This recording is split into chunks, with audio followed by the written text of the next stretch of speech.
everyone. I hope you're all having a wonderful day. My name is Sophia Al-Hassan, and I'm honored to be your host for today. I'd like to welcome you all to yet another comprehensive webinar under the Career Guidance Series Australia, organized by Alfaisal MedHub under the International Office at Alfaisal University, Riyadh, Saudi Arabia, in partnership with MBOS.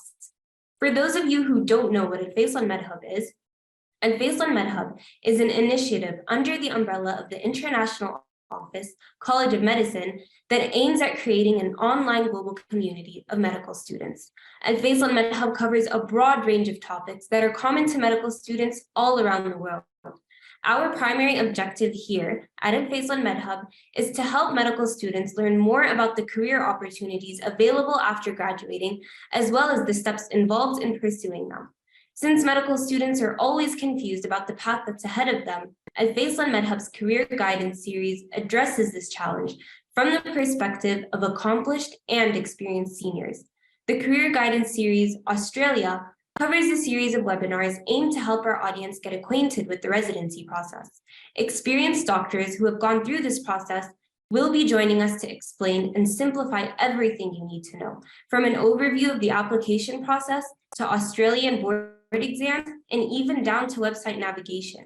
If you're interested in pursuing a residency in Australia, please also do join us for the upcoming webinars so that you may benefit from the tips and recommendations our speakers will be giving.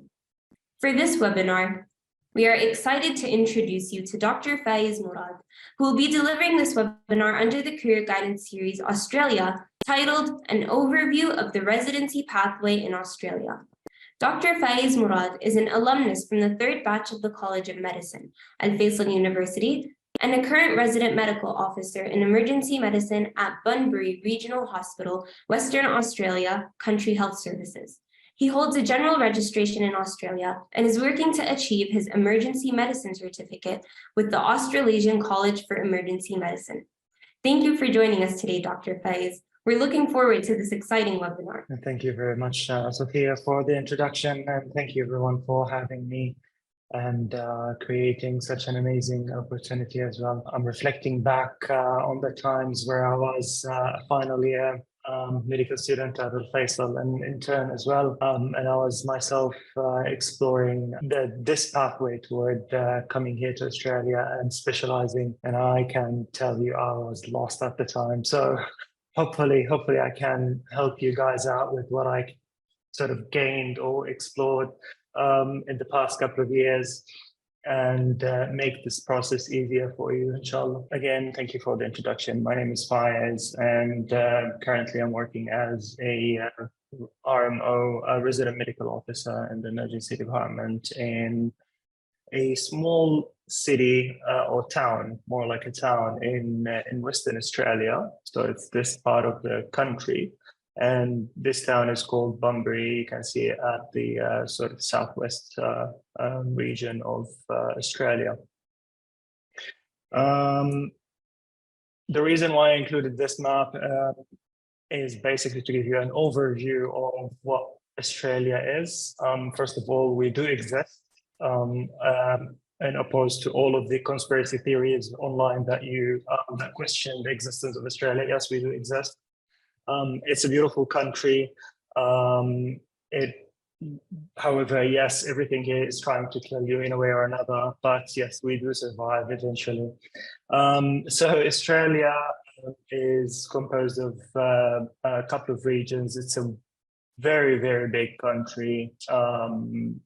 It's a continent on its own.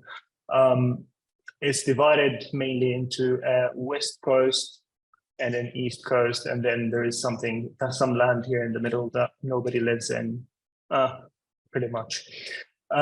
So Western Australia is one of the big or large states. You've got also South Australia here toward the middle, along with the Northern Territory. On the East Coast, where the majority of people live, and it's the common destination for majority of people, you've got New South Wales, which has the famous Sydney.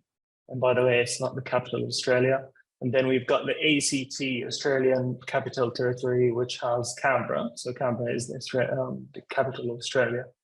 And then Victoria, which have the lovely city of Melbourne, and Queensland, that has the Brisbane, Gold Coast, and the Great Reef Barrier. For you who likes and enjoy snorkeling or diving, that's your destination. And then south to Australia, there is a little island of Tasmania. Nobody cares about Tasmania. Moving on, this scenery, this amazing scenery that you see on the screen, that is from a place called the Great Ocean Road.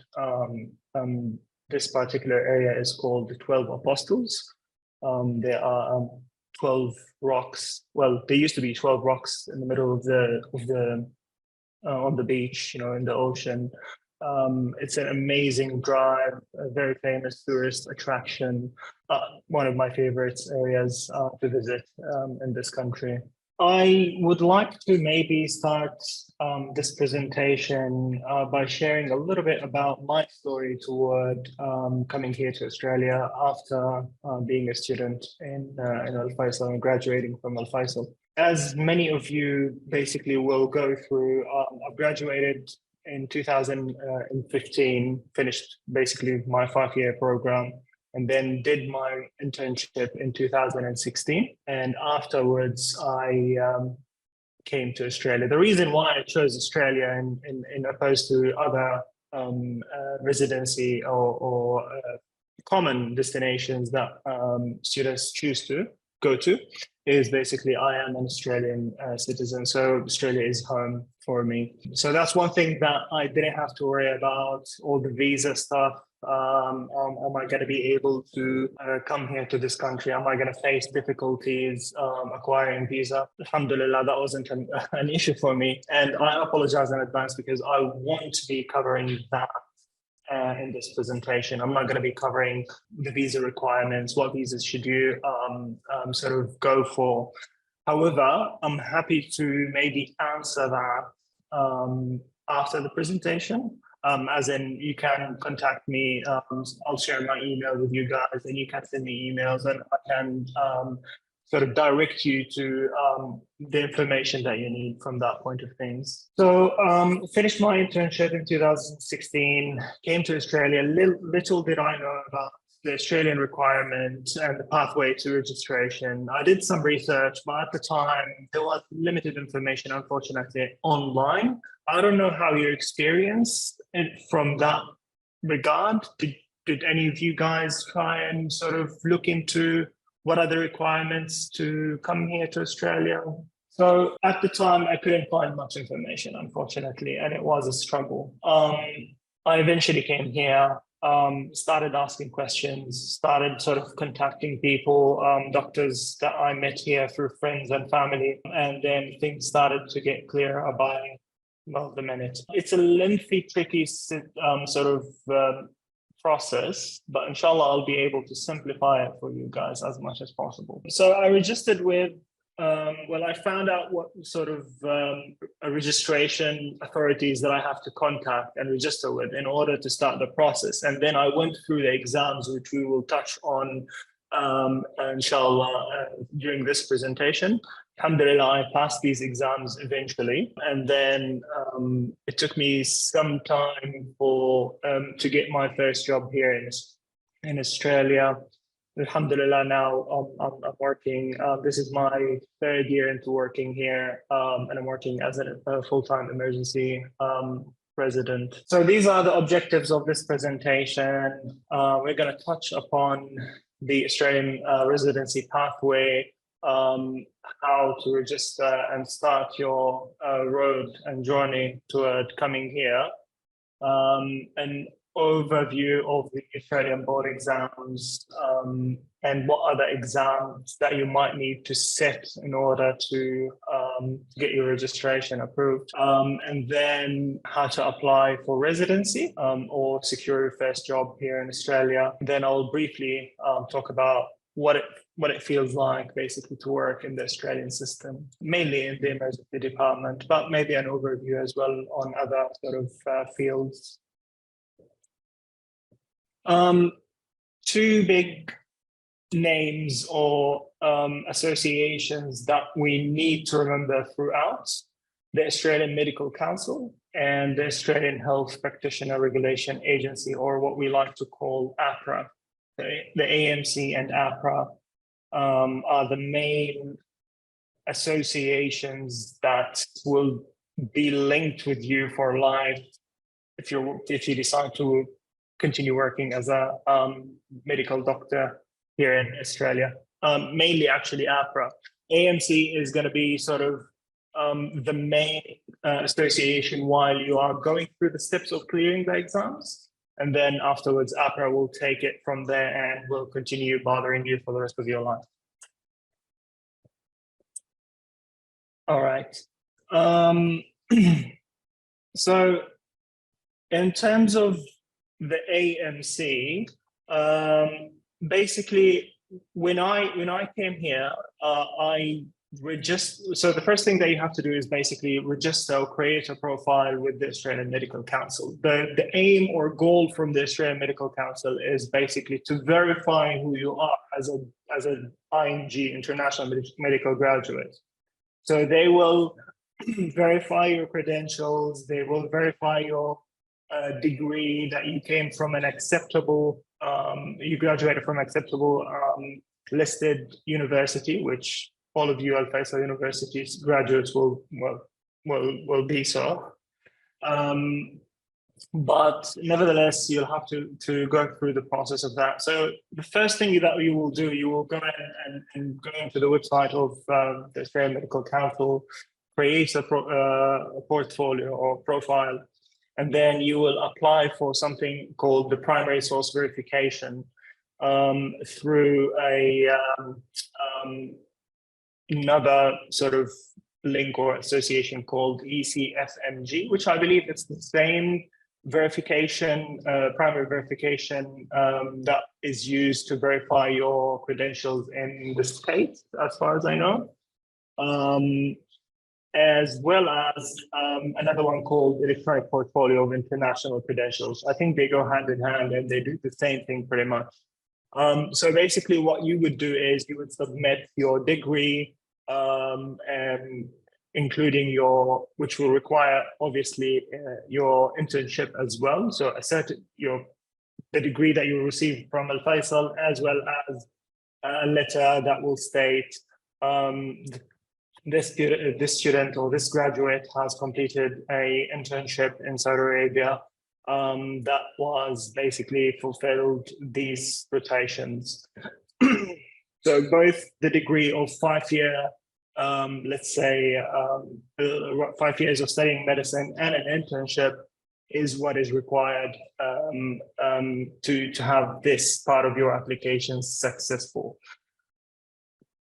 So again, in summary, for this part, the reason why you're submitting your papers for the ECFMG and EPIC is to verify and recognize your university and to verify meeting the minimum requirements for your degree, which is, again, the 5 years and the internship. And this is pretty much these two steps, two parts there at the top. And then afterwards, it comes to the question as what stage during your career are you applying for the transfer of your qualifications, or you're applying to the Australian system? I'm just reading through the chat here. One of you has asked, for internship, does it require that all of the 12 months are done in Saudi Arabia? Or is it okay if you have some months done outside? Look, I personally have done 4 terms in Saudi Arabia, and then I came here and did an observership in Australia. That was my last term. And that was fine, that was accepted, because at the end, as long as you get that letter from the university saying that this person has completed an internship, that's what matters. So back again to this sort of diagram that we're looking at. At what stage are you applying to the internship to come here to Australia? Are you applying as a fresh graduate, just finished your internship, or you're applying as a specialist? Now, if you're applying as a specialist, that's a very lengthy, it's a whole nother process, to be honest. That means that you finished, for example, your emergency training or your surgical training in some other country, and now you're applying to come here as someone who has a specialist credentials. And I'm not going to touch upon that because I know for majority of you guys, you're thinking about, you're currently students, I'm assuming, and maybe interns, and you're going to be looking into coming to Australia just after that stage. More on that a bit later as well. I'll tell you sort of what factors have played to sort of delaying my process in getting that first job. And hopefully you'll be able to avoid that, but we'll touch on that a bit later. So let's assume for now that all of you guys are interns or non-specialists. Maybe you've worked a couple of years in Saudi Arabia or some other country, but now you want to apply to come here to Australia. So we'll go in this diagram toward the no. I have been issued a specialist medical qualification. No, you're coming here as an intern, as a person who completed their internship. So you intend to take further training in Australia for short term only, or maybe on a longer term. You want to apply for residency, a citizenship here, or permanent residency from what we call. So most of us will go all the way to sort of apply through what we call the standard pathway. Let's take a step back and talk about different registration pathways here. So there are 3 different registration pathways: a specialist pathway, which we will avoid talking about. That's probably for another time, maybe.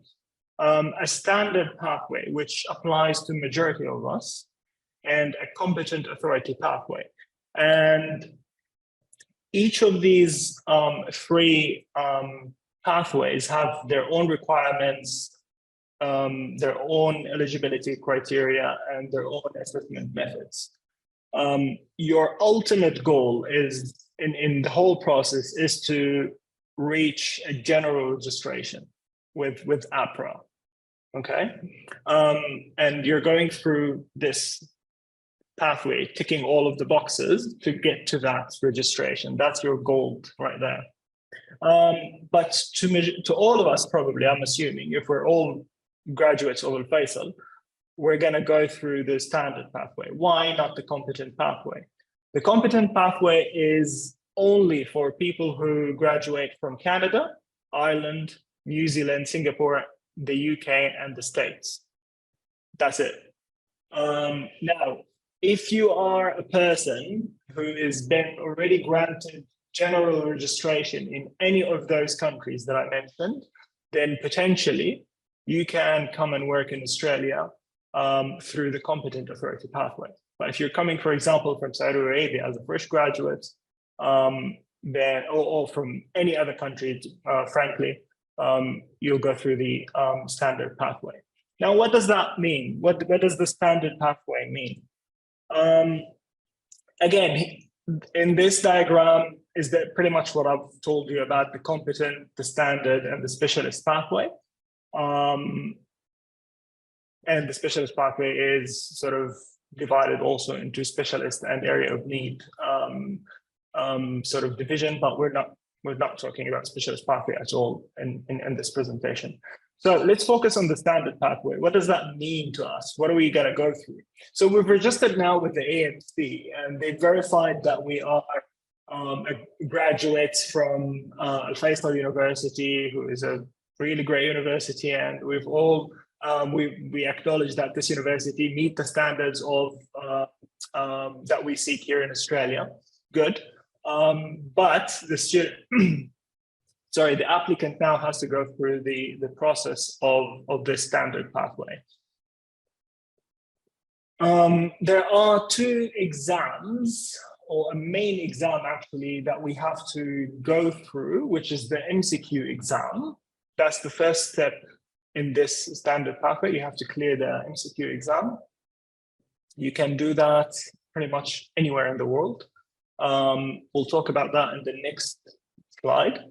And after you clear the exam, again, you've got two sub pathways that you can go through. You either secure a job right after clearing the MCQ part of the process, and then you can apply for something called limited registration with APRA.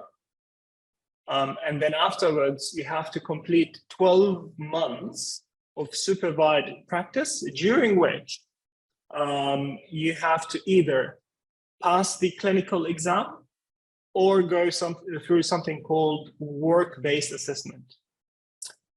Once you do that, once you complete the 12 months of training of supervised practice and the clinical exam or the WBA or work-based assessment, then you are granted the general registration. That's one way. We'll talk about the clinical exam, we'll talk about the work-based assessment, what are the differences between these two, and what does it mean to be enrolled or like to clear either of those. Now, the way I did it was a bit like it was the other way. I've cleared my MCQ exam, I've cleared the clinical exam, which is we're going through here on the left side of the diagram, passed the AMC clinical exam and received the AMC certificate. And then you have to secure a job, an employment offer. And that's when you get a registration called provisional registration. So the other way was limited registration. This one is provisional registration. Provisional registration means that you've cleared both MCQ and clinical part. And then afterwards, you have to go through the supervised practice for 12 months. And eventually, after you finish that, you'll get your general registration. I don't know, is it confusing? I'm just reading through the chat. What pathway do you have to go to if you have an ECFMG certificate? That brings us back again to where are you coming from? What part of your training are you? Where did you do the training? Do you have, for example, a registration in any of the other 5 countries that I've mentioned earlier? And then you have to do this sort of assessment of your pathway and go through either competent, standard, or specialist. For myself, I had the ECFMG, but so all of you guys will have to go through that, and probably you will go through the standard pathway again, assuming we're in the same boat, basically.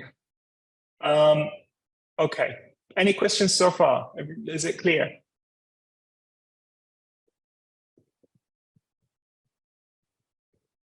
Okay.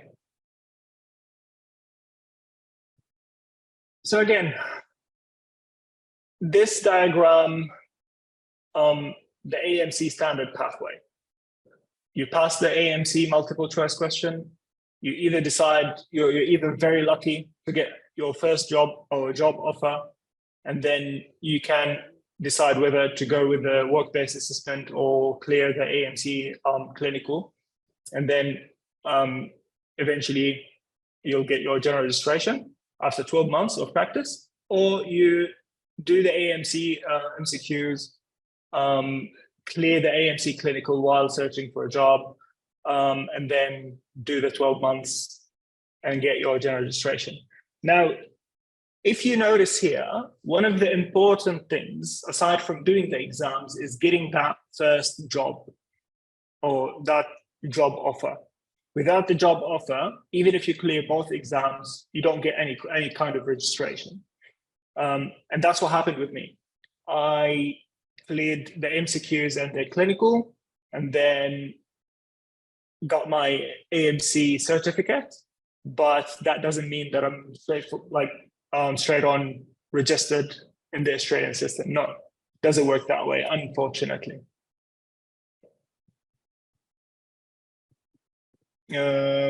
Does not being an Australian citizen affect securing an employment offer in any way, like preference, etc.?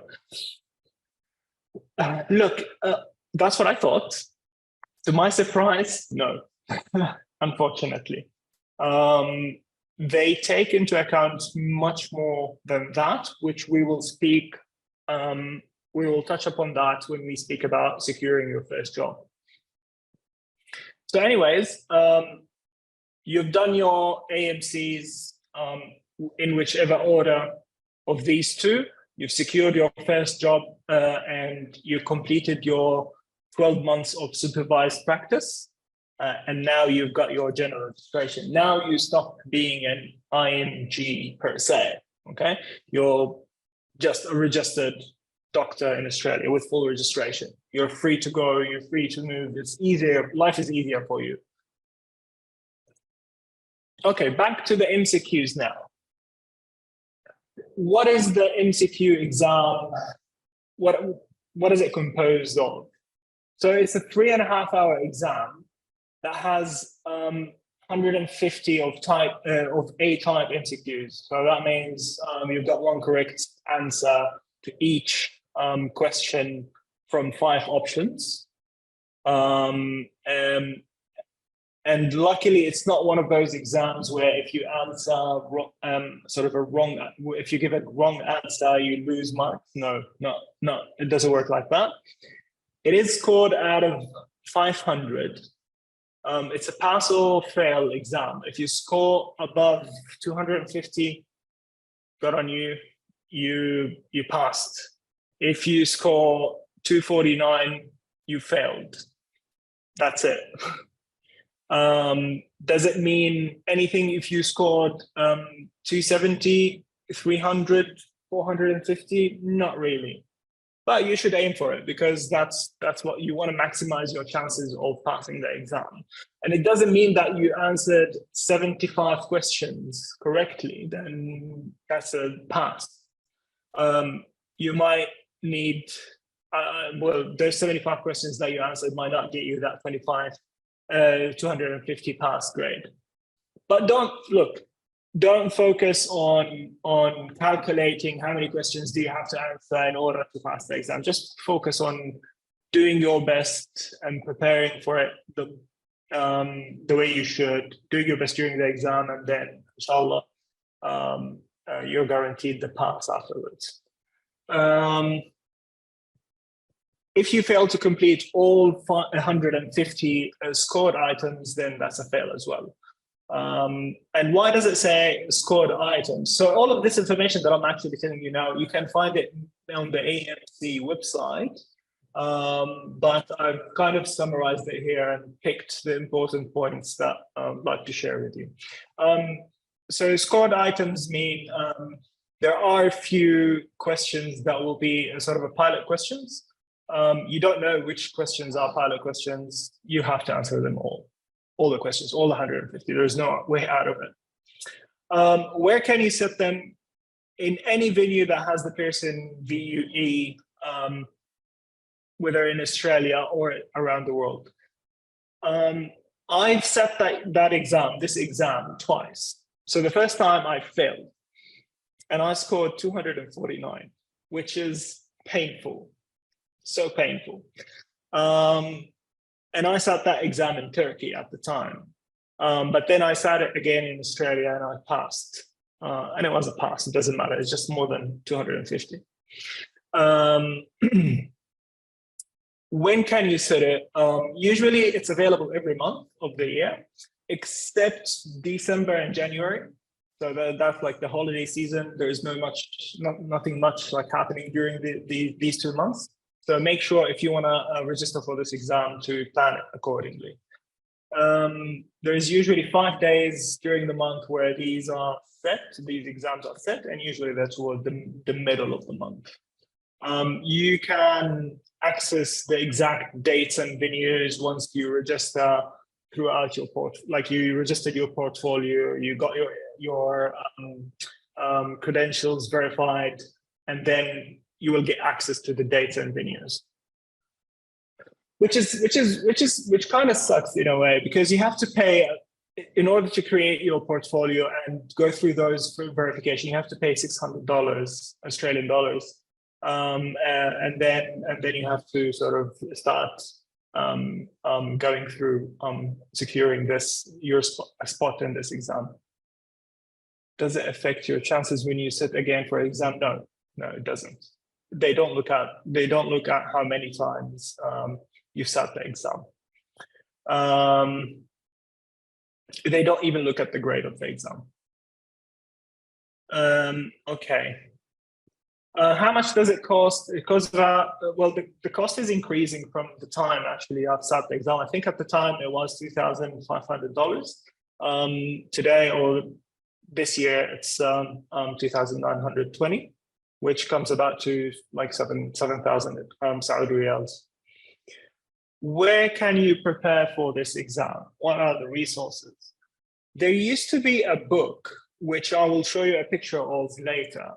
And that's the main sort of guideline or Bible. No, I wouldn't say Bible because that's another book. It's a bank of questions that the AMC has prepared.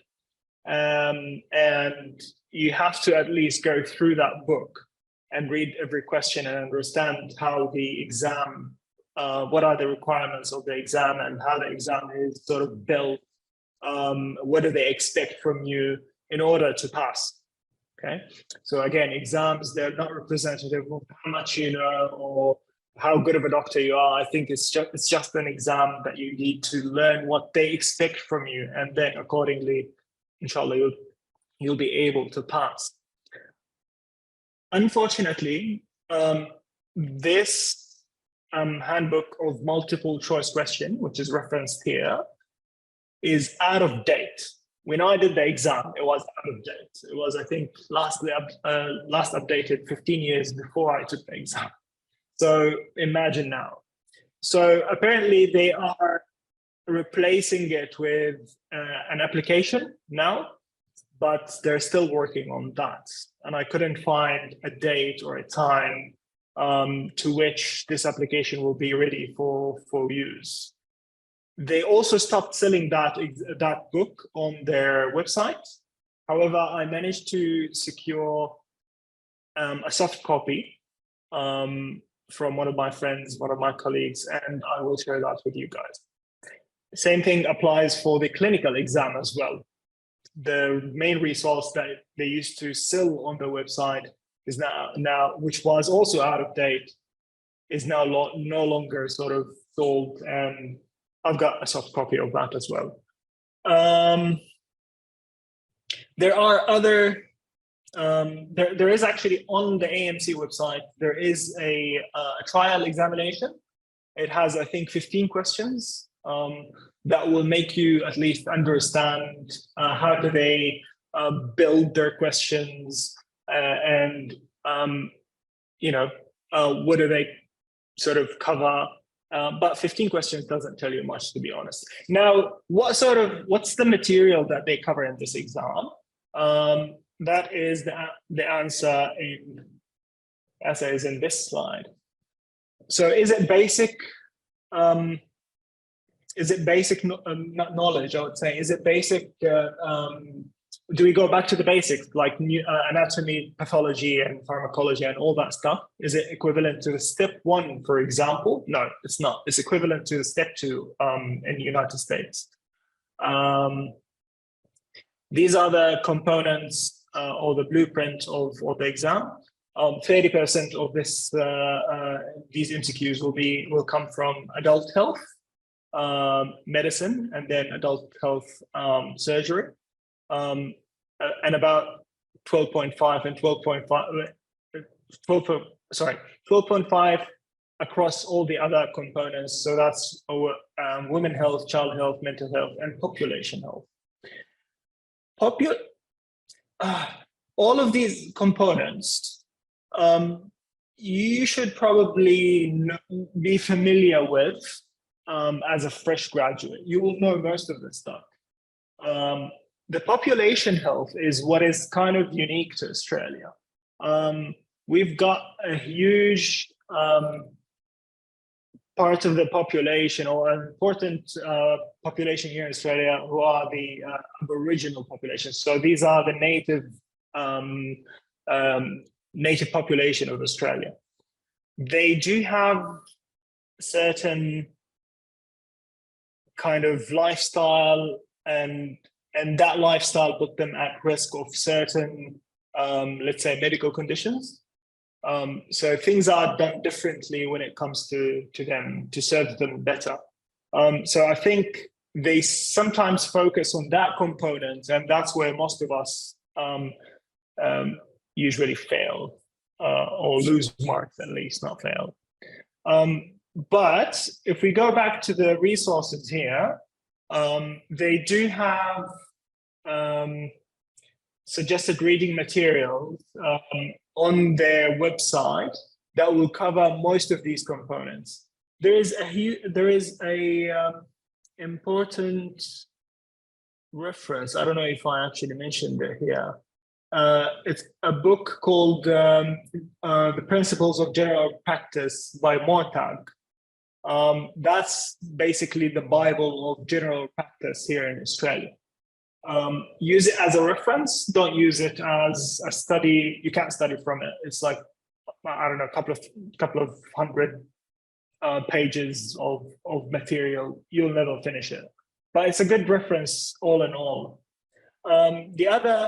Another good reference is Canada QBank. They do have sections on the AMC MCQ part.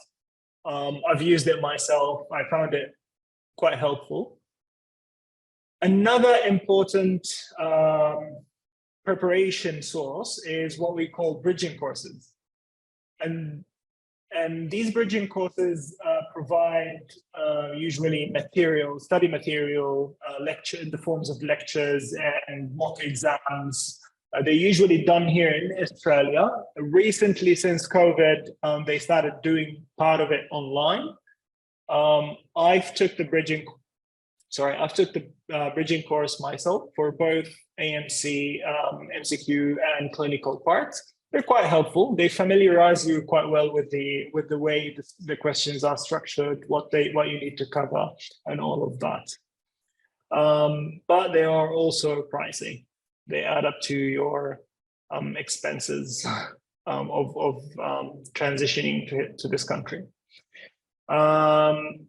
The Electronic Therapeutic Guidelines, or ETG, is quite a good resource as well. We use that in our daily practice.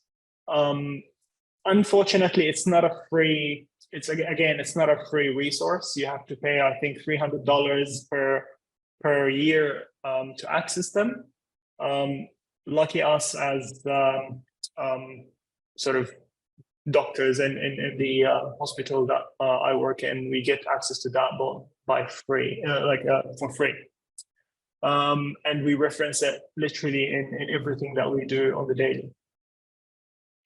The Australian Medication Handbook, that's a really good reference as well for medications here, and approved medications here in Australia, when to use them and the dosages and all that stuff.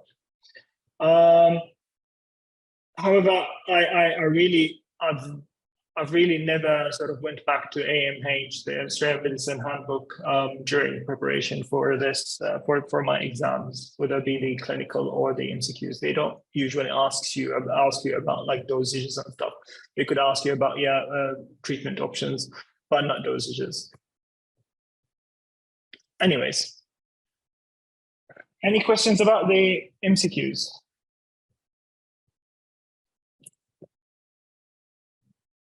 Also, how are we doing on time? Don't also know. Already an hour. Okay. So the clinical exam, there is two ways to sit this exam. You either can sit it in Melbourne so here in Australia, and specifically in Melbourne, or you can sit it online. If you're sitting it in person, that would cost you about $3,730 or 9,200 riyals. If you're sitting it online, it's a bit more expensive, 4,100 Australian dollars or 10,000 riyals. From what I had, I've started myself in person, and to be honest with you, I started twice as well. The first time I failed it miserably. I think I only completed 1 or 2 stations out of the 16 stations. We'll come down to the a breakdown of that exam. But the second time I took it, I passed all the stations, alhamdulillah. And there is a trick there. I'll share it with you guys. So again, you can sit this exam in person, or you can, recently after COVID, you can sit it online.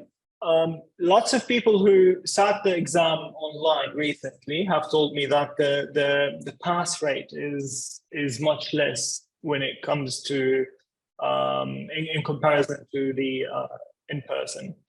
Lots of factors have to do with I think connection issues, and online you cannot interact with the person in front of you. Like I feel a bit isolated now, not able to see your expressions, for example, and not able to be sort of interact with you face to face. I think it's a shame, honestly, but it's something that we have adapted to given to the world situation at the moment. Anyways, when it comes to the breakdown of this exam, it's composed of 20 stations. 16 of them are exam stations, and then you've got your 4 rest stations. So at any point, there is 20 people on each exam. There is 20 doctors being examined. Each station is 10 minutes. Your exam will include 2 pilot questions.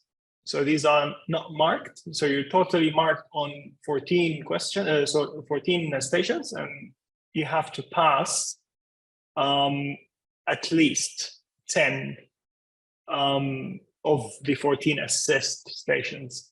When I did the exam, I think it was 12 stations that you have to pass. If you pass 11, 10 to 11, then you do a retake, and you have to sit another exam that is composed of 6 stations. But that is obsolete at the moment. They stopped doing that. You either pass 10 stations and you consider it passed, or fail if you don't. And you have to reset the whole thing again. How much does it cost? Yeah, I've mentioned how much does it cost already. What do they assess you on? So they want to know how good do you take your history? How well do you do your examinations? What is your approach to coming to a differential or to a diagnosis? How would you sort of manage a certain case? How would you counsel a patient or educate them? And on top of that, how would you, like the most important component that I think lots of people disregard and leads to a fail is, how do you interact all in all with your patient? How confident do you appear? How do you show empathy toward your patient? Do you deliver the information in a way that appears real, as if you're going to do it in real life? Or are you just studying an exam? What's your mentality during the exam? Which basically what leads to people failing this exam. And that's the reason why I failed the first time. I went there, I performed pretty much, with the mindset that, oh yeah, I just have to, regurgitate all the information at the spot or on the spot, and then, yeah, I'll do fine. And so information-wise, I was fine. But interaction or acting wise, I was terrible. And I failed. And getting feedback from most of my, like the people that I meet going through the exams, that's probably what gets them. In addition to not knowing how the system works in Australia, because when I sat it, I did not work at the time. So I didn't know, yes, I've sat, for example, I've done the bridging course, which was useful in a way, but because I'm not quite familiar with how the hospital system work in Australia, or what other than hospitals or GP, the general practice sort of clinic work in Australia, I did not manage to sort of integrate that into the way I approached this exam. And that's what led to me failing the first time. Before I started the second time, I've done a 6-week observation in one of the emergency departments in Melbourne.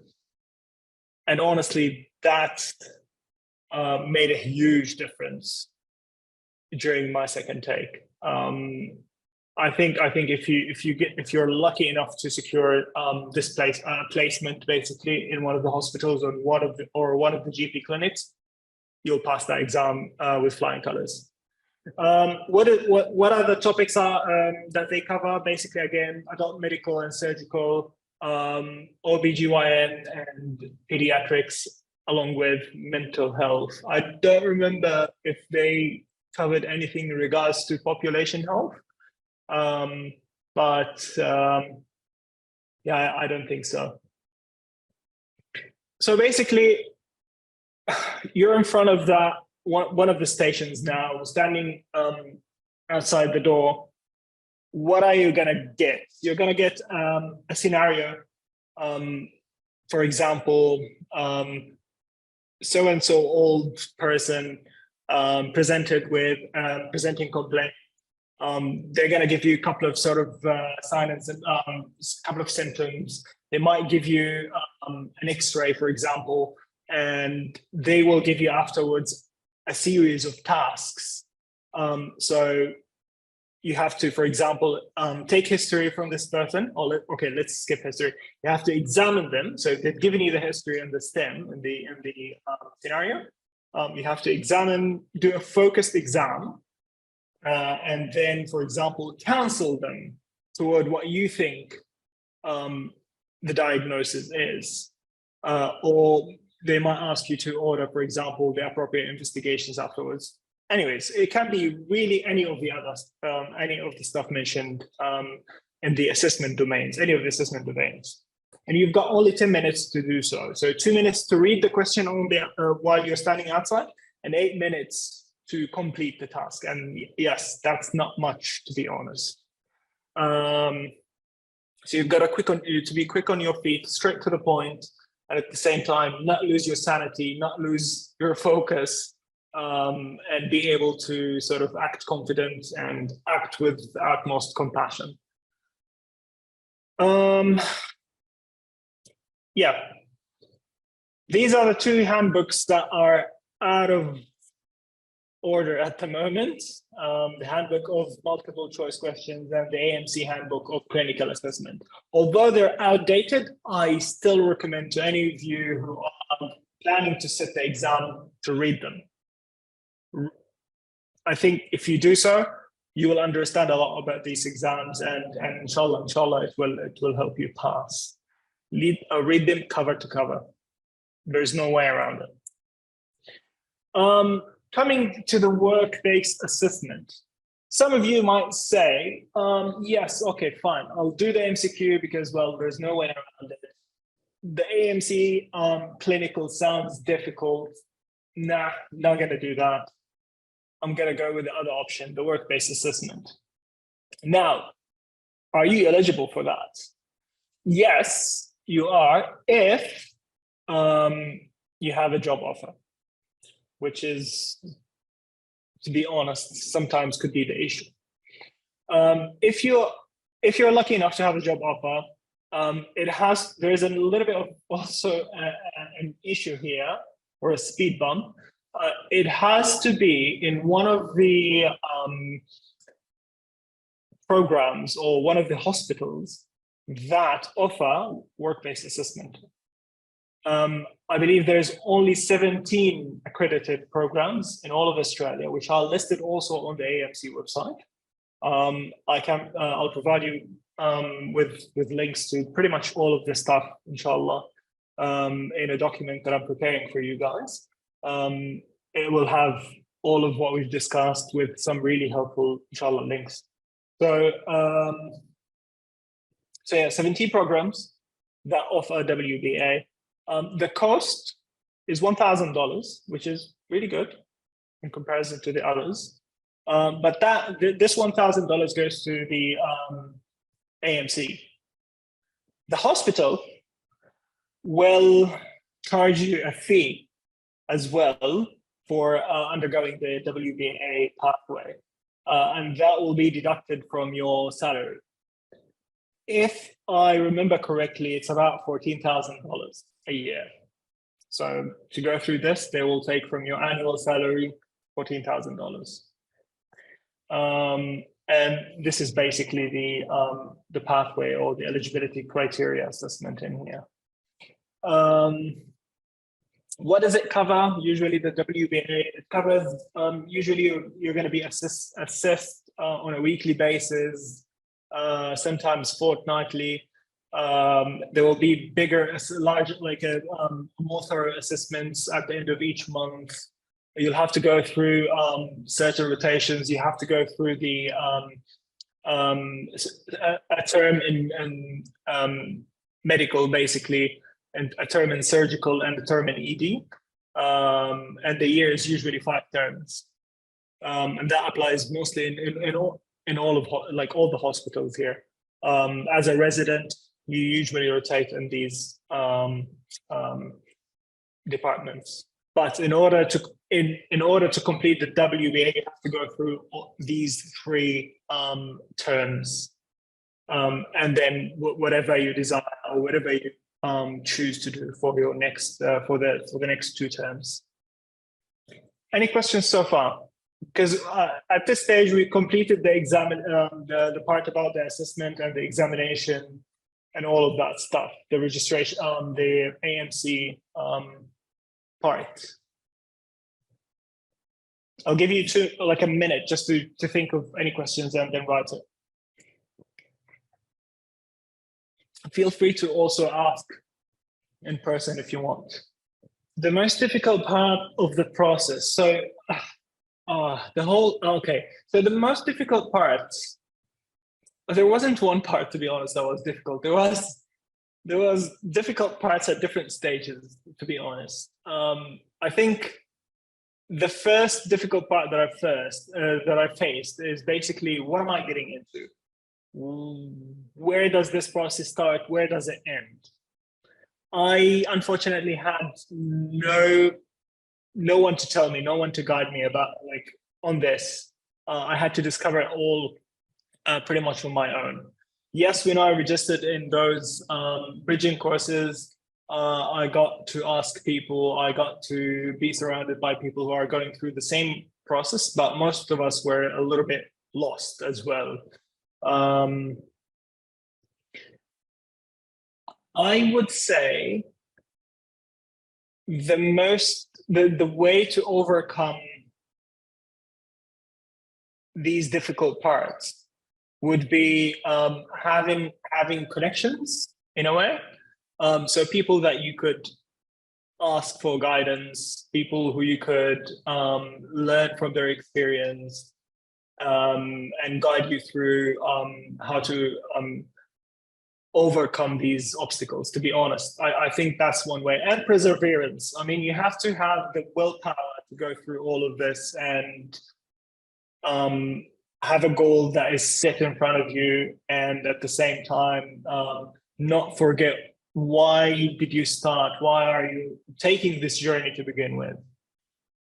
I know it's a bit of a cliche answer, but unfortunately, that's how I got over most of these difficult situations. The other sort of difficult part that I went through is after completing all of this, so doing both exams and passing them, what now? I'm trying to apply for a job, which we will speak about next. So I'm trying to apply for a job here in Australia. Where to start? Where do I look? Is there a match program, just like in the US? I was at the time in Melbourne. So when I moved from Saudi Arabia to Australia, I landed in Melbourne, and I did all of my preparation for the exams, all of the observership that I've done in Melbourne, and I wanted to stay in Melbourne. But that wasn't applicable for many reasons, which we will discuss. So is there a match process here in Australia? No. That's the short answer. Why? Every state in Australia has their own process toward applying to jobs. So Queensland will have their own way of applying. Western Australia will have their own. Victoria will have their own. Go figure. But that means that you can apply to each state as well. If you're flexible with where you want to be, you can apply to each state at the time. Now, for example, Queensland and Western Australia, they do have a centralized application. So you apply to this pool, for example, and you choose whichever hospital you want to go to through this pool, and then your application will be lodged to these hospitals. Your preferences will be, you can mark your preferences, like for example, in Western Australia, do you want to work with WACS, which is the Western Australia Country Health Service, the one I work in, or for example, Royal Perth Hospital, or which is one of the major hospitals in Perth, which is the let's say capital of Western Australia, or other hospitals. Then you rank your preferences, lodge your application with your CV, your cover letter, and all of that, and then well, you'll go through the elimination process or progression process of the application. But that means ultimately that there is a central application process in this state. Other states, like for example, like New South Wales and Victoria, I believe South Australia as well, and the Northern Territory, they don't have that. You apply to each job on its own. And you can find these jobs in different places as well. In New South Wales, you have, they list all of the jobs in one website. In Victoria, you have to go to each hospital's website, and that's where you find the job offers. Is it ridiculous? Absolutely. I don't know why they make it difficult, but not everything here is, I think there's a lot of things here that could be done much, much better. I don't know why they're doing things the way they do it. But anyways, we're not gonna fix the system, unfortunately, not at this stage at least. In Melbourne or in Victoria, what did I want to say?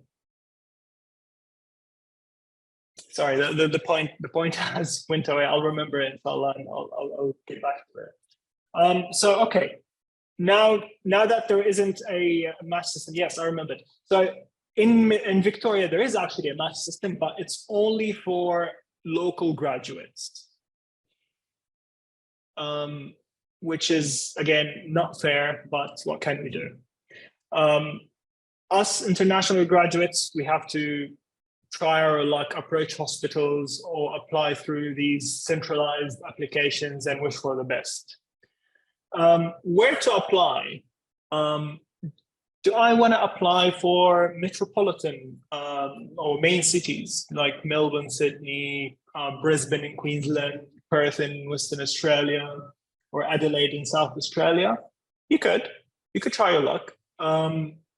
Some people manage to get their first job in these metropolitan regions, but it's quite competitive. Lots of people want to sort of be there in the city for a reason or another. I myself tried that. Unfortunately, it was a big struggle for me. I couldn't secure any job in Melbourne, despite the need. But alhamdulillah, eventually, I got my first job, which is here in this town, Bunbury, which is considered a regional area. But I tell you guys, when I first thought of regional areas, I thought of what's the best example to tell you? Like, I don't know. Like, if you drive 100 kilometers outside Riyadh into the middle of nowhere, that's what I thought. Like, I'm gonna be in nowhere there, basically. But I can tell you, places here, even rural places, mostly they're beautiful, they're gorgeous, well serviced by all means. And the nature, mashallah, the scenery is breathtaking. I work towards sort of going back to Melbourne for progression of career, but I'm happy with where I am at the moment. And that's for many reasons. If you think about it, from career point of things, in regional areas, usually there are smaller hospitals. You get to get more hands-on sort of practice, more opportunity to perform procedures, more sort of one-on-one interactions with the seniors. There's a lot of opportunity to grow generally. In metropolitan hospitals or tertiary care hospitals, they're quite busy. They have a lot to sort of go through. They're major referral hospitals from all over the States. They've got the sickest people. You're going to be in the deep, which is a good thing. Eventually, you have to be exposed to such experience in order to progress. But I don't think that starting in a rural or regional area is not a good thing. I think it's a good experience. Now, hospital versus GP. In this country, GP practice, or what we call in Saudi Arabia and the States family medicine, is a huge component of the health system. Lots of people want to come here and actually work they actually come here and choose to work as GPs, general practitioners, rather than going through sort of the whole specialty pathway in the hospital. Don't get me wrong, GPs have their own specialty colleges that we're going to talk about in a minute, and they are specialists or consultants. Eventually, they become specialists and consultants. But it's just a whole sort of area of practice. So you get to practice either in your own clinic, or a group of doctors will form a clinic, or you can sort of hire an office in one of those existing clinics, and then you practice there. You get part of the what you charge your patients, or through the government. I'm not going to get into sort of the whole healthcare system and how it's paid for here by people. But yeah, by the way, that's another thing. People here in hospitals, generally, if they're not going to private hospitals, they pay nothing for the services that they get. It's not like the States where you have to have your insurance, or you're going to be in debt forever just because you broke your finger and you need to sort of apply a body strip to it. No. Nobody pays for healthcare here. Alhamdulillah, it's a blessing. If you're going to pay anything when it comes to GP practice, it will be a limited amount. It's nothing really, and that's why people usually well, that's the main sort of follow up system, or that's where majority of people choose to go to or have to go to in order to get any referral to any specialist around the country. You cannot go directly to see a cardiologist, for example, or dermatologist, or any specialist. You have to go to a GP, and the GP has to refer you to the appropriate specialty once they work you up in appropriate manner. Hospitals as we know them, where most of us work in teams under different specialties. Yeah, I'm not gonna explain the hospital system to you guys. Now, career pathways. This is what we're going to speak about in the next slide. So you want to specialize in something. For example, I chose to specialize in emergency. How did I get there? Where do I have to start? Is it the same hospital that I start in? What do I apply to when I'm applying for my first job? So when you apply for your first job in Australia, you apply for what we call a resident medical officer job, or a hospital medical officer, or junior medical officer. They come in different in these three terminologies, but that's what you're going to be looking for. So we've got intern, RMO, but interns are usually Australian graduates. You don't have to do an internship here. You don't have to become an intern at all. You don't get to be an intern to begin with. And then RMO, or resident medical officer, that's currently me.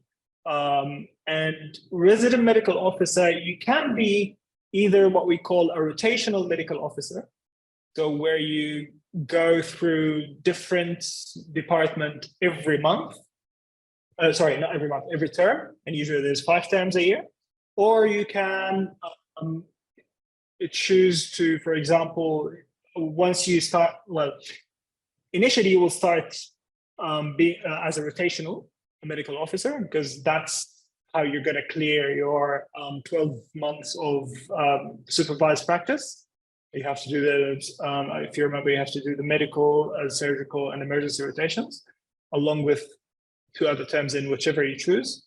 And then afterwards, once you start having your vision clearer toward what you want to do, then you can choose that, yes, I want to spend, for example, this coming year doing surgical rotations only. So I want to be in general surgery. I want to be have a term in orthopedics. I want to do a term in ED, and then, for example, term in vascular, or term in whatever, or medical specialties, or pediatric, or you get the idea. So you can start transitioning toward more focused rotations toward whatever field that you're interested in, but as a resident medical officer. Once you spend at least 3 years, you can then transition into what we call a registrar. So the registrars are basically seniors, and you can pretty much apply to become a registrar after completing your 2nd year. And that's where you get more responsibility on on your shoulders. You'll start supervising RMOs. Your seniors will be expecting more of you.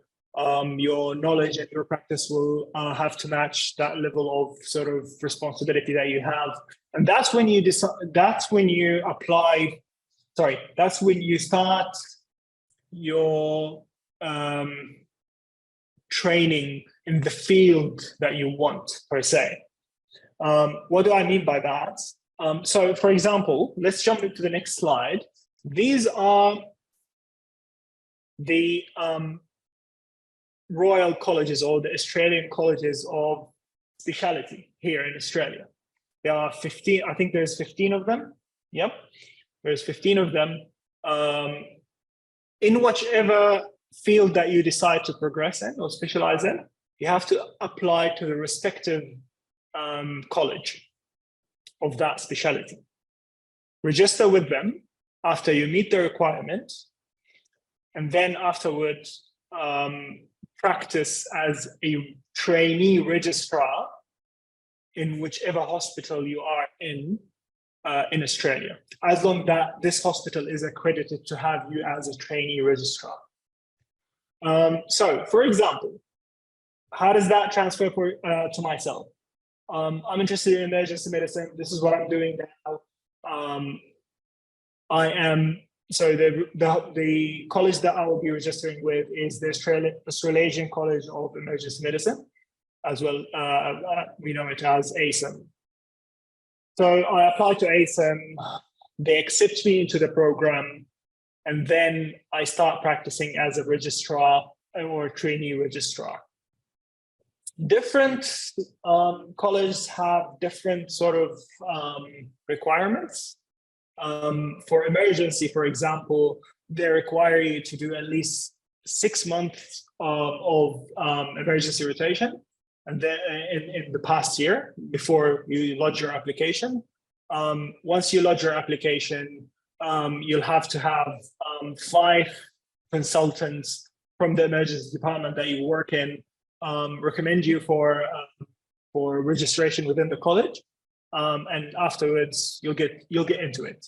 It's probably one of the easiest to get into, but that's not the end of the story, because once you get into a college, there is heaps that comes afterwards. You've got exams to set, you've got rotations that you have to clear, and it's mostly on you to achieve these, let's say, milestones or these rotations that are required for you to progress through your training. You're going to be doing most of the job for you. They're going to give you an outline. This is what we want from you, and it's up to you. It's down to you to progress through it. They're not going to sort of hold your hand and complete, like, take you toward the end of sort of your training. You might need to move hospitals between hospitals in order to progress throughout your training. You'll have to set different exams and so on and so forth. Different colleges have different requirements. Again, for example, the College of Surgeons, they have an exam they have to pass first of all in order to be considered for a position as a trainee registrar, and then they have an interview as well, and they have lots of expectations toward research, toward publications basically, and audits and stuff that they would ask you to do before they give you sort of the position or register you as a trainee with the college. It's not easy. 2 major colleges that I want to point out: the Royal Australian College of General Practitioners, and where is the other one? The Australian College of Rural and Remote Medicine. So this one is the shortcut for it is it's called ACRM, and the RACGP. These 2, if you're planning to work as a GP or progress as a GP, these are what you apply for. They are huge here in Australia. They have lots of initiative, lots of really nice sort of programs, that attractive programs that they encourage people to go more into GP practice rather than hospital pathway. Because again, as I mentioned earlier, GP practice is what holds the healthcare in this country together.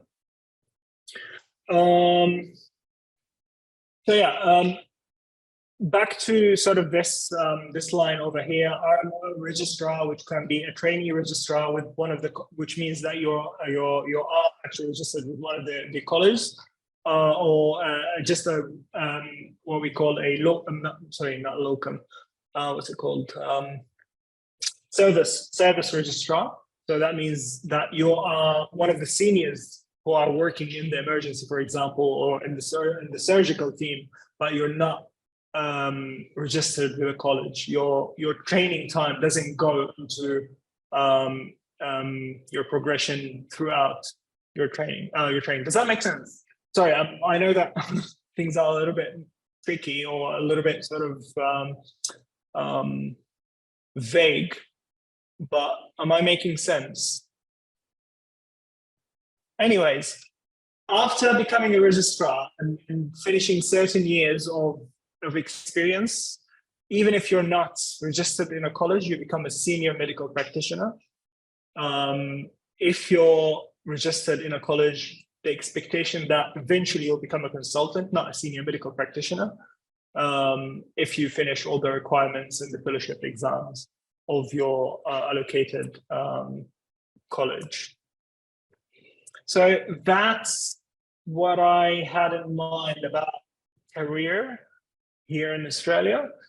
I'll open for questions after this slide. I think this is the last slide that we have. We're just going to tell you a little bit about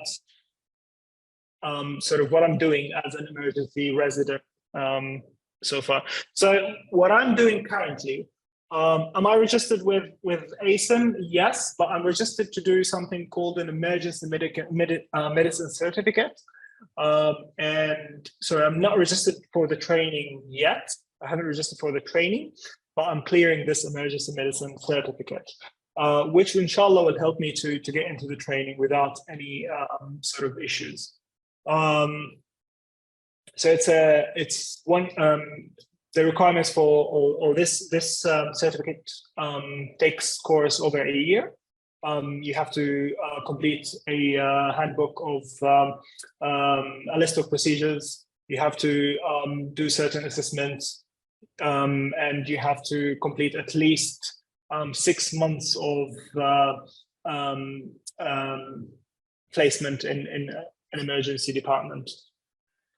Alhamdulillah, I'm expecting to finish it, inshallah, by May, maximum June. And then afterwards, I would apply for a training position in the Royal College.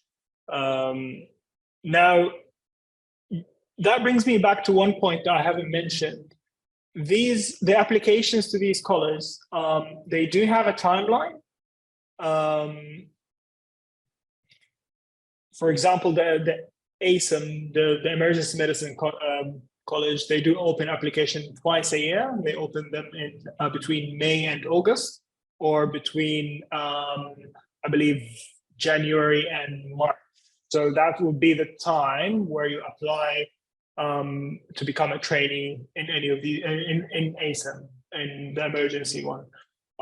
Different colleges have different timelines, as well as different requirements. Inshallah, we'll touch upon these in more detail in future sessions. And I will leave you with links to each of these colleges in order to go through the requirements as well, and understand a little bit more about them. Yeah. So what do I do as an emergency?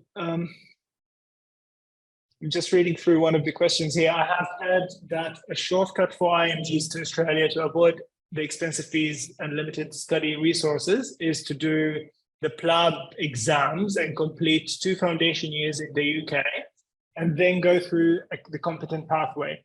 Is this common and easy to do, or even possible? It is possible. It is actually one of the ways to go through that, yes. Yeah, short answer, it is possible. It's a common approach. Some people do it, choose to do it. Is it something that I would advise you to do? Maybe, consider it. You still have to figure out the sort of all the visa stuff, or but it's a valid pathway, I think. All right. So what do I do sort of during now while working in ED or as an emergency resident? So basically here our schedules is usually they get assigned to us on a fortnightly basis. So we usually do 80 hours per fortnight, and we get paid fortnightly, not at the end of the month.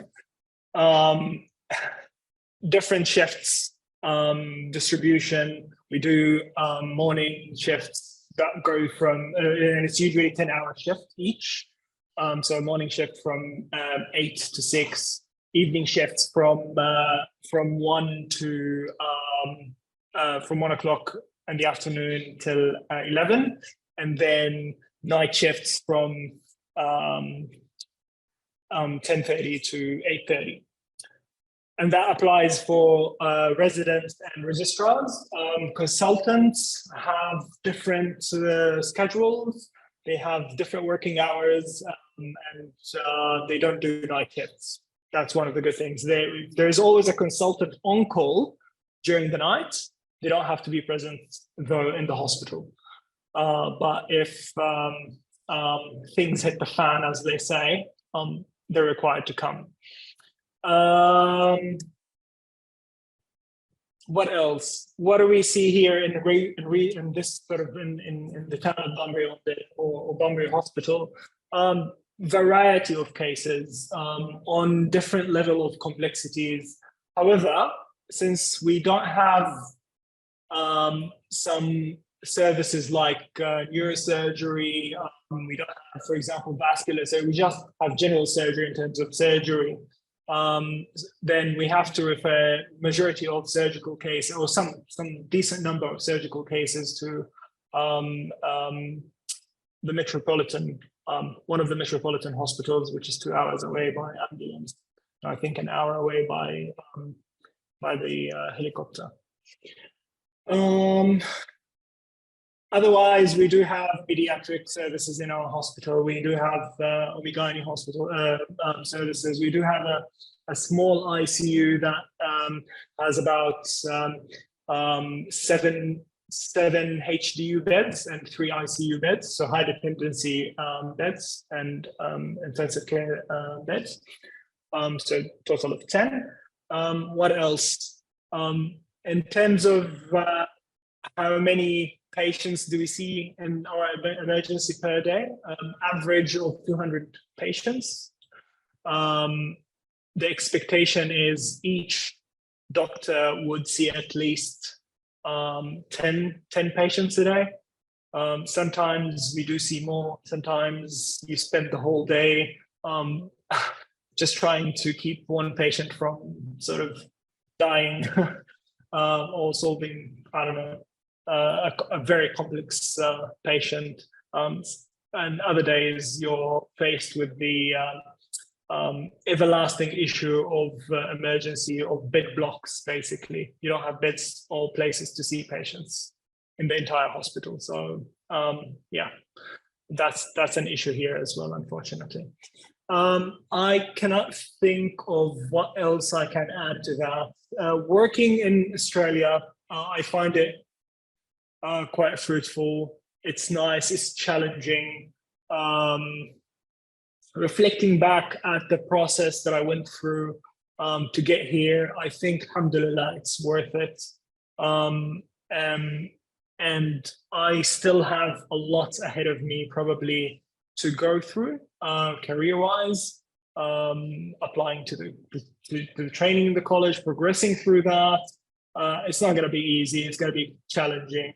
And every day there is new information that unfolds itself that reminds me that, oh yeah, there is still a lot ahead of you to go through. But, you know, if you've got a goal, you've got to keep working toward it. There's no way around it, unfortunately. Yeah, that's pretty much it. I think we come to the end of our presentation. This picture is taken from the Yarra River in the middle of city of Melbourne. One of the beautiful places to walk by and just spend time around this area. Yeah, although it's quite rare actually to see the sky of Melbourne this bright.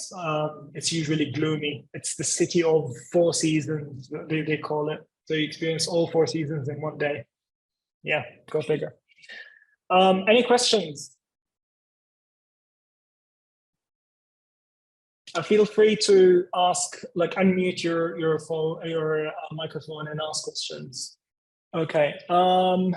Contact details, I will send them to. I'll leave them in the chat. I'll give you my phone number, my email address as well. Feel free to message me on WhatsApp or on email, whichever is more convenient. I think WhatsApp would be quicker. But I do check my emails frequently as well. Is family medicine specialist with Saudi board, and I want to know about fellowship exams, and is it the same? Are you talking about doing fellowship exams in and then going back to practice in Saudi Arabia, or to basically come here and work as a general practitioner? I think you said yes to going back to Saudi Arabia. Honestly, I'm not quite sure, but I can ask for you, and I can direct you toward where you can get the information, inshallah. Just shoot me a message and I'll help you, inshallah, with that. Next question. Can you talk about the PLAB pathway briefly? I honestly don't know about the PLAB. I just know that it exists, and it's a common thing people do. They go and do the PLAB exams in the UK, I think the postgraduate year 1 and 2, get what is equivalent to the general registration over there in the UK, and then they can come and apply through the AMC, through the competent authority pathway, and come and practice here in Australia. But again, you will be granted a limited registration only. A provisional registration once you go through that pathway. Let me go back to it 1 second. So we're talking about this pathway here, the competent authority pathway. You have to secure an employment offer, so that there's no way around that, but it will be much easier than anyone who's coming through this pathway. A lot of agencies do advertise for jobs for for people who are eligible to come through the competent authority pathway, and it will be very easy to secure a job offer. Once you do that, you will do the AMC. You'll submit your papers for the AMC verification. So you'll open a portfolio, you'll do your verification, and then you will get the provisional registration. And once you finish 12 months of supervised practice, but I don't think that you have to do the the term in medicine, surgery, and emergency. I think you can do them in whichever term, whichever area that you want. Then you get your general registration. So that's pretty much what I know about that pathway. Thank you very much, Iman. How much does a doctor make in Australia in average? It depends on where you work. Which state in Australia do you work in? General rule, in Western Australia, doctors make more money than people on the East Coast. It starts from around, so as a level 1 RMO or first year RMO, resident medical officer, it starts around $90,000 annually, without considering tax. So tax is another issue here. I think it will be eventually 70,000, roughly around 70,000. But there is a way also around sort of minimizing the tax that you have to pay and all that stuff. But we're not gonna get into that. It's a lot of talk. But yeah. Pay-wise, pretty decent. From what I heard, better than the UK. Okay. Is it possible to do observership or elective in Australia while in mid school? Totally. You can do that. You have to find them. That's the only issue. You have to look for you have to approach each hospital and try and secure yourself a observership position. I do know that the Royal Adelaide Hospital in in South Australia, they do offer observerships. Many hospitals offer observership opportunities in Sydney and Melbourne. Some of them are paid, however, but it's easier for you to secure a observership or an elective during as a student than as a graduate. Just keep that in mind. Why? I don't know. Is it possible to do? Okay. Yeah. Yeah. Actually, that reminds me of a point that I wanted to mention. You've got to ask yourself why. Why am I going to Australia? I mean, I had my why is basically I'm an Australian citizen and I don't have to worry about sort of any visa issues if I'm going anywhere else, you know? And I thought that, it's going to contribute and make it easier for me to get my first job. Yes, employers find it more attractive when it comes in comparison to a person that they still have to go through all the paperwork to sponsor them for their visa. But it doesn't really play a major role. What they look into is basically your experience. How much experience do you have? And the fact that you cleared your ANCs. When they find you that you have passed your clinical exam, that's a big point for you because it's not an easy exam to pass from what everyone knows. The passing rate is actually 20%. Yeah. So if you have that, people will look at you fondly, to be honest, and experience your experience. If you can, if times go back and I had to do it all over again, two things that I would do differently. First of all, I would come and do my degree here to begin with. There's no way around it. I think local graduates have it the best in terms of job opportunities and also sort of learning and teaching wise and practice wise while being a student. I've seen students here in their fourth and fifth year. Some of them in third and fourth, because depends on which university you go to. It's either 5 or 4 years program, and honestly, some of them they act way above their sort of level of expertise. They're really good. We do have, mashallah, really good students. Reflecting on my time in Alfaisal, but yeah, generally the students here are well prepared for their internship. So yeah, if you think Australia is for you, and if you are still in your first or second year in university, maybe this is an unorthodox opinion, but consider maybe restarting things here if that's an option. I think it will play a major role down the line for you. The other point is experience. If you graduate from whatever country, try and get experience. It's not something that is offered to everyone. It's not something that everyone can get, unfortunately, for a reason or another.